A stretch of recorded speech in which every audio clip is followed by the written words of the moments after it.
آج ہم بات کریں گے پاکستان کے 5th generation fighter aircraft programme کے حوالے سے۔ کیا پاکستان اپنا فائٹر ایئرکرافٹ خود بنا رہا ہے یا Pakistan 5th generation fighter aircraft خریدنے کی کوشش کر رہا ہے؟ اور پاکستان کو اپنے 5th جنریشن فائٹر ایئرکرافٹ بنانے کی ضرورت کیوں پڑی؟ کیا اس کے دشمن بھی اس ریس میں شامل ہے؟ تو اس پروگرام کے حوالے سے ہم اس ویڈیو میں بات کریں گے، تو چلیے سٹارٹ کرتے ہیں۔ سب سے پہلے بات کرتے ہیں کہ 5th جنریشن فائٹر ایئرکرافٹ ہوتا کیا ہے۔ جو ایک 5th جنریشن فائٹر ایئرکرافٹ ہوتا ہے اس میں وہ ساری ٹیکنالوجی ہوتی ہے جو کہ 2000 سے لے کے 2024 تک دنیا میں بنائی گئی ہے، یعنی کہ وہ ساری ٹیکنالوجیز اس ایک فائٹر ایئرکرافٹ کے بیچ ہونی چاہیے، تبھی اس کو 21ویں صدی کا سب سے لیٹسٹ فائٹر ایئرکرافٹ کہا جاتا ہے۔ 2024 تک 5th جنریشن فائٹر ایئرکرافٹ پوری دنیا میں موجود ہیں۔ ان سب کی خصوصیت سیم تو نہیں ہے، لیکن ان جو ان سے خصوصیت کامن ہے اس میں سب سے پہلے آتی ہے کہ وہ اسٹیلتھ ہوتے ہیں، یعنی کہ وہ عام ریڈار کے اوپر نظر نہیں آتے، اور وہ ہائی مینیوربلٹی ہوتی ہے، یعنی کہ وہ عام فائٹر ایئرکرافٹ سے کچھ زیادہ ان کی مینیوربلٹی زیادہ ہوتی ہے، وہ آسانی سے مڑ سکتے ہیں اور بہت سے ایسے آپریشن پرفارم کر سکتے ہیں عام فائٹر ایئرکرافٹ نہیں کر سکتے۔ وہ سپر کروز سپیڈ طے کر سکتے ہیں۔ سپر کروز سپیڈ سے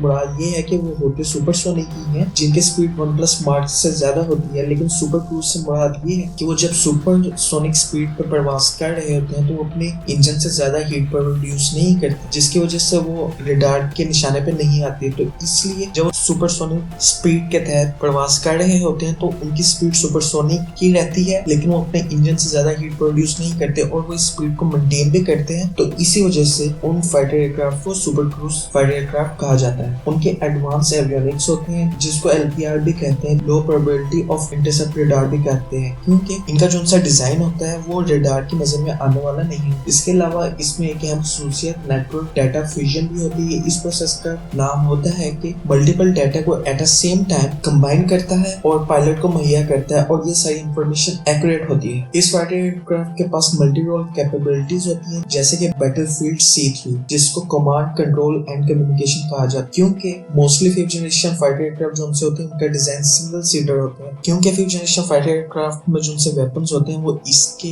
ایئرکرافٹ کے اندر ہی ہوتے ہیں، اور سنگل سیٹر اس لیے ہوتا ہے تاکہ اس کا سائز کم رکھا جا سکے اور اس کے اندر ویپنز انسٹال کیا جا سکے اس جگہ، اور جس کی وجہ سے یہ ریڈار کے اوپر بھی نظر نہیں آتے۔ اس کی وجہ یہ بالکل بھی نہیں ہے کہ یہ اپنے باہر والے ہارڈ پوائنٹس کے اوپر ویپن کیری کر سکتے ہیں کہ نہیں کر سکتے ہیں، لیکن جب وہ اس کے اوپر ویپنز انکلوڈ کرتے ہیں تو وہ اپنی اسٹیلتھ کیپیبلٹی کھو جاتے ہیں۔ اس وقت پاکستان کے پاس کوئی 5th جنریشن فائٹر ایئرکرافٹ موجود ہے؟ فی الحال تو پاکستان کے پاس اس وقت اس طرح کا کوئی بھی فائٹر ایئرکرافٹ موجود نہیں ہے، لیکن Pakistan 5th generation fighter aircraft بنانے کی اور خریدنے کی کوشش کر رہا ہے۔ اس وقت پاکستان ایئر فورس میں 6 قسم کے کمبیٹ ایئرکرافٹ موجود ہیں، جن میں سے J-10C، JF-17، F-16، میراج 3، میراج 5 اور F-7 ہیں۔ J-10C، JF-17، F-16، میراج 3 اور جو میراج 5 ہیں یہ ملٹی رول فائٹر ہیں جو کہ air to air combat, air to ground, air to sea attack, reconnaissance اور انٹرسیپشن کے لیے استعمال ہوتی ہیں، جبکہ F-7 اور میراج 5 صرف اور صرف اٹیک اور انٹرسیپشن کے لیے استعمال ہوتے ہیں۔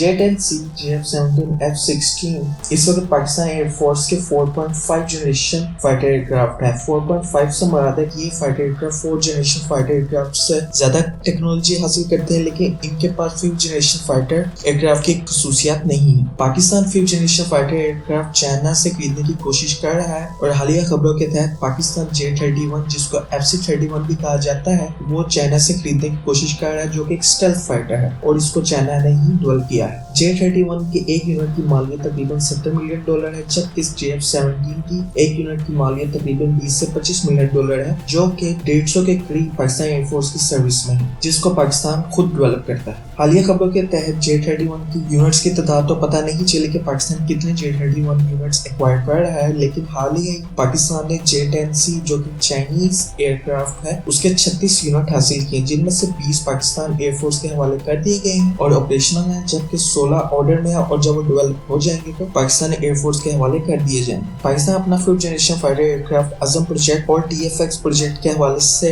ڈیولپ کر رہا ہے۔ اب عزم پروجیکٹ کیا ہے؟ JF-17 کو ڈیولپ کرنے کے بعد پاکستان ایئر فورس نے 5th جنریشن فائٹر ایئرکرافٹ کا پروگرام 2017 میں لانچ کر دیا تھا۔ پاکستان ایئر فورس عزم پروجیکٹ کے تحت اسٹیلتھ فائٹر اور انمینڈ ایریل وہیکل جس کو UAV اور ڈرون بھی کہتے ہیں وہ ڈیولپ ہونا۔ 2019 تک پاکستان نے UAV اور فائٹر ایئرکرافٹ کے ڈیزائنز مکمل کر لیے تھے۔ پاکستان ایئر فورس ایک ایسا 5th جنریشن فائٹر ایئرکرافٹ بنانا چاہتی تھی جس کی پے لوڈ ویٹ زیادہ ہو، یعنی کہ زیادہ ویپنز کیری کر سکیں، اس کی رینج JF-17 سے زیادہ ہونی، کیونکہ پاکستان ایئر فورس اس फाइटर को मैरीटाइम और डीप स्ट्राइक मिशंस के लिए इस्तेमाल करना चाहती है। उसके अलावा इस फाइटर एयरक्राफ्ट की सुपर क्रूज स्पीड होगी और ये एयरक्राफ्ट लेजर वेपन्स भी कैरी करेगा। लेजर वेपनरी अहम थी क्योंकि इस वक्त जितने भी दुनिया में 5th जनरेशन फाइटर एयरक्राफ्ट मौजूद है उनमें से किसी के पास भी लेजर वेपन नहीं है। इसलिए पाकिस्तान एयरफोर्स का इरादा था कि वो जो सा फाइटर डेवलप कर रहे हैं वो 5th+ जनरेशन फाइटर एयरक्राफ्ट होगा, क्योंकि दुनिया जो उनसे लेजर वेपन्स अपने एयरक्राफ्ट में इंक्लूड करना चाहती है वो 6th जनरेशन प्रोग्राम के तहत होगा। तो आप ये कह सकते हैं जो अज़म प्रोजेक्ट के तहत फाइटर एयरक्राफ्ट बनाया जा रहा था वो 5th+ जनरेशन एयरक्राफ्ट, क्योंकि पाकिस्तान एयरफोर्स फ्यूचर का सोच रही थी। लेकिन इस तरह के फाइटर एयरक्राफ्ट को बनाने में दहाइयां लग जानी थी। अज़म प्रोजेक्ट से ऑब्जेक्टिव्स थे, उसके हवाले से इसकी डेडलाइन नहीं तय की जा रही थी क्योंकि इसके ऊपर काफी बजट भी लगना था और पाकिस्तान एयरफोर्स को इस मुश्किल का सामना करना पड़ रहा था। इसी वजह से पाकिस्तान ने तुर्की के फाइटर एयरक्राफ्ट प्रोग्राम TFX, जिसको तुर्किश फाइटर एयरक्राफ्ट कहा जाता है, उसके प्रोजेक्ट में शमूलियत इख्तियार कर ली। अब आपको बताते हैं कि TFX प्रोजेक्ट क्या है। क्या पाकिस्तान TFX प्रोजेक्ट में इंक्लूड हो गया है और ये TFX प्रोजेक्ट है कि कौन प्रोजेक्ट है? TFX से मुराद तुर्किश फाइटर है और तुर्की ने ये प्रोजेक्ट इसलिए लॉन्च किया था क्योंकि वो अपने F-16 के फ्लीट को रिप्लेस करना चाहती थी 5th जनरेशन फाइटर एयरक्राफ्ट से। पहले तुर्की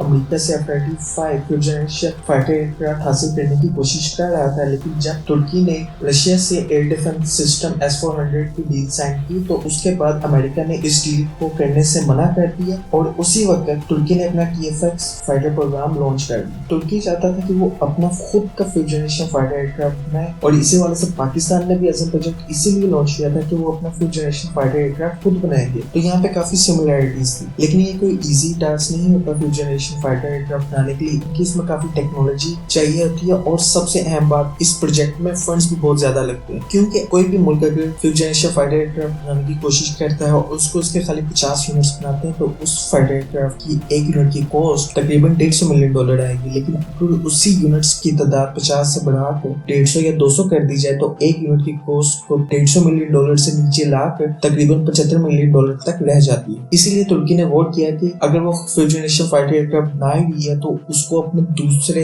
ब्रदर ममालिक को भी इसके ऊपर इंक्लूड करना चाहिए। इसीलिए अगस्त 2023 की रिपोर्ट्स के तहत पाकिस्तान ने TFX प्रोग्राम को ज्वाइन कर लिया था अज़रबैजान के बाद और इसीलिए इस प्रोजेक्ट का नाम TFX से बदल कर कान प्रोजेक्ट रख दिया गया, जिससे मुराद किंग ऑफ किंग्स। और माजी में पाकिस्तान एयरफोर्स ऐसे बयान देती रही कि अज़म प्रोजेक्ट और TFX प्रोग्राम एक ही चीज है। हालिया खबरों के तहत ये भी सामने आया कि तकरीबन 200 पाकिस्तानी इंजीनियर्स कान प्रोजेक्ट के ऊपर काम कर रहे हैं, लेकिन इससे मुराद ये बिल्कुल भी नहीं है कि पाकिस्तान ने अपना अज़म प्रोजेक्ट खत्म कर दिया। कान प्रोजेक्ट के तहत जो सा फाइटर बनाया जाना था वो 2 इंजन होना था, उसकी स्पीड तकरीबन 1.8 मार्क होनी थी जब वो 40,000 फीट की बुलंदी पर परवाज कर रहा होगा, लेकिन ये फाइटर एयरक्राफ्ट तकरीबन 55,000 फीट तक भी जा सकता है। प्रोजेक्ट अज़म और कान में क्या फर्क है? कान के तहत तो खाली सिर्फ और सिर्फ 5th जनरेशन फाइटर एयरक्राफ्ट बनाया जा रहा है, लेकिन पाकिस्तान का जो प्रोजेक्ट अज़म है वो पाकिस्तान ने खत्म नहीं किया, क्योंकि पाकिस्तान के इस प्रोग्राम के तहत laser weapons, stealth fighter aircraft और UAV डेवलप करना है। तो जो कान प्रोजेक्ट है उसके तहत तो खाली 5th generation fighter aircraft develop हो रहा है, लेकिन पाकिस्तान एयरफोर्स ने अपना अज़म प्रोजेक्ट कभी भी क्लोज नहीं किया और इसमें लेजर वेपन्स और स्टेल्थ UAV को डेवलप करने की कोशिश की जा रही है। लेकिन 5th जनरेशन फाइटर तुर्की और अज़रबैजान के साथ मिलकर बनाया जा रहा है और इससे पाकिस्तान के अज़म प्रोजेक्ट को फायदा होगा, क्योंकि जो इंजीनियर्स उस फाइटर एयरक्राफ्ट के ऊपर काम करेंगे फिर पाकिस्तान को अपना स्टेल्थ UAV और लेजर वेपन्स बनाने में आसानी आएगी। पाकिस्तान को अपना 5th जनरेशन फाइटर एयरक्राफ्ट बनाने की जरूरत ही पड़ी, क्योंकि इंडिया अपना 5th जनरेशन फाइटर एयरक्राफ्ट बना रहा है। इंडिया ने 2010 में अपना 5th generation fighter programme launch कर दिया था अमका के तहत। अमका से मुराद एडवांस मीडियम कॉम्बैट एयरक्राफ्ट है। इंडिया ने इसके डिजाइन बनाना भी शुरू कर दिए। इंडिया पहले रशिया के साथ मिलकर 5th जनरेशन फाइटर एयरक्राफ्ट बना रहा था 2010 के बाद, लेकिन कुछ कंसर्न्स के ऊपर कि रशिया और इंडिया में 5th generation fighter aircraft develop करने की बात ना बन सकी, तो 2018 में इंडिया इस प्रोग्राम के तहत बाहर आ गया कि अब हम 5th जनरेशन फाइटर एयरक्राफ्ट सिर्फ अपना खुद डेवलप करेंगे, किसी और मुल्क के साथ मिलकर नहीं। 2023 तक इंडिया ने अपने 5th जनरेशन फाइटर एयरक्राफ्ट के डिजाइन मुकम्मल कर लिए और हालिया खबरों के तहत 2028 तक इस 5th जनरेशन फाइटर एयरक्राफ्ट की टेस्ट फ्लाइट कंडक्ट की जा सकती है। लेकिन इंडिया को अपना पहला functional 5th generation fighter aircraft 2035 तक डिलीवर कर दिया जाएगा। इंडिया इस एमका प्रोग्राम के तहत 125 यूनिट्स अपनी सर्विस में शामिल करना चाहती है। इंडियन इन एयरक्राफ्ट को